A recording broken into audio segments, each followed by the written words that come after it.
अपनी माटी अपनी धरती। मेरे इस YouTube चैनल में आपका स्वागत है। मैं अंजनी निगम आपको बताऊंगा अपने देश के महापुरुषों, देश की परंपराओं और वैभव की वह कहानियां जिन्हें सुनकर आप गर्व का अनुभव करेंगे।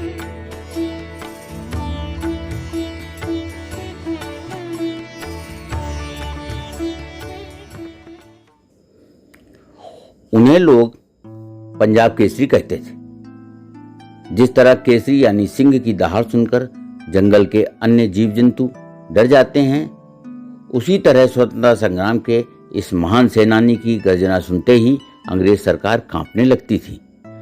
भारत माता के इस महान सपूत का नाम लाला लाजपत राय था।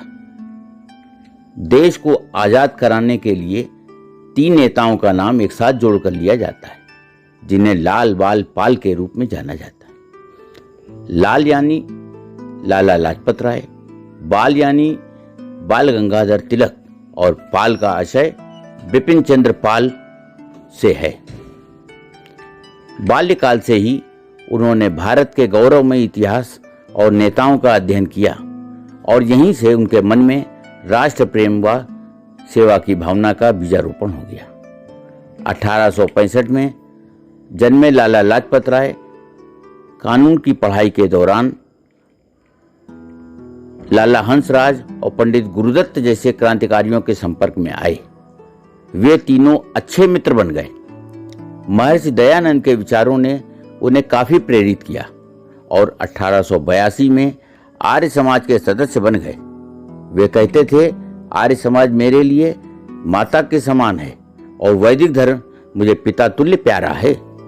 1883 में स्वामी दयानंद के निधन के बाद उनकी स्मृति में 1886 में लाला जी व आर्य समाज के अन्य नेताओं के सहयोग से वैदिक साहित्य, संस्कृति तथा हिंदी को उच्च शिक्षा के साथ ही अंग्रेजी और पाश्चात्य ज्ञान विज्ञान में भी छात्रों को दक्षता के उद्देश्य से लाहौर में डीएवी कॉलेज की स्थापना हुई। बाद में इसकी शाखाएं देश भर में फैली। लाला जी जनसेवा के कार्यों में तो सदैव ही आगे रहते थे। इसीलिए 1896 में जब सेंट्रल प्रोविंस में भयानक सूखा पड़ा तो उन्होंने वहां पर अविस्मरणीय सेवा कार्य किया। सेवा के नाम पर ईसाई मिशनरियों के धर्मांतरण को देख उन्होंने अनाथों के लिए एक आंदोलन चलाया। जबलपुर, बिलासपुर आदि अनेक जिलों के अनाथ बालकों को बचाया और उन्हें पंजाब में आर्य समाज के अनाथालय ले आए। स्वतंत्रता सेनानी गोपाल कृष्ण गोखले के साथ लाला जी 1905 में कांग्रेस प्रतिनिधि के रूप में इंग्लैंड गए और वहां की जनता के सामने मजबूती के साथ भारत की आजादी का पक्ष रखा। लाला जी 1908 में पुनः इंग्लैंड गए और वहां भारतीय छात्रों को राष्ट्रवाद के प्रति जागृत किया। उन्होंने 1913 में जापान व अमेरिका की यात्राएं की और स्वदेश की आजादी के पक्ष को जगाया। उन्होंने अमेरिका में 15 अक्टूबर 1916 को होम रूल लीग की स्थापना की। 1907 के सूरत के कांग्रेस अधिवेशन में लाला लाजपत राय ने अपने सहयोगियों द्वारा राजनीति में गर्म दल की विचारधारा का सूत्रपात कर दिया और जनता को यह विश्वास दिलाने में सफल हो गए कि केवल प्रस्ताव पास करने और गिड़गिड़ाने से स्वतंत्रता मिलने वाली नहीं है। उदारवादी कांग्रेसी अंग्रेज सरकार की कृपा चाहते थे, वहीं गर्म दल वाले कांग्रेसी अपना हक।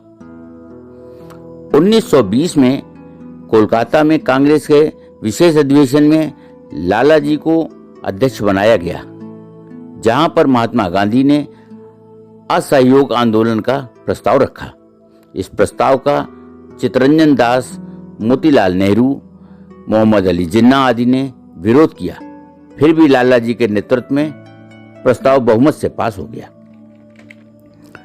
1928 में भारत में संवैधानिक सुधारों पर सुझाव देने के लिए एक 7 सदस्यीय कमीशन आया, जिसके अध्यक्ष साइमन थे।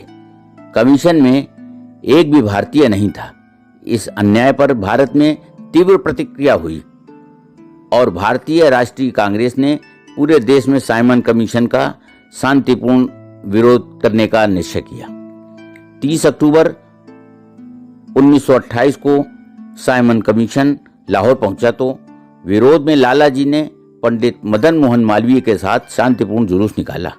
पुलिस ने इस अहिंसक जुलूस पर लाला जी को निशाना बनाकर लाठीचार्ज किया, जिससे वे बुरी तरह घायल हो गए और अंततः 17 नवंबर 1928 को पंजाब का अयाज सिंह चिर निद्रा में सो गया।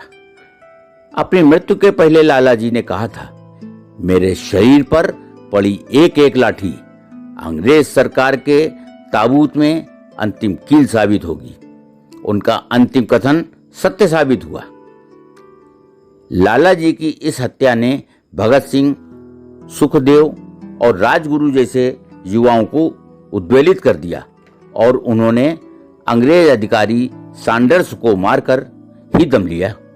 उन्होंने पंजाब नेशनल बैंक और लक्ष्मी बीमा कंपनी की स्थापना भी की थी। आज की कहानी में बस इतना ही। हम जल्द हाजिर होंगे एक नई गौरवशाली गाथा के साथ। जुड़े रहिए हमारे चैनल अपनी माटी अपनी थाती के साथ। और हाँ, यदि आपने हमारे चैनल को अभी तक सब्सक्राइब नहीं किया है तो जरूर कर दें, ताकि आपको मिलती रहे नित नई जानकारी। नमस्कार।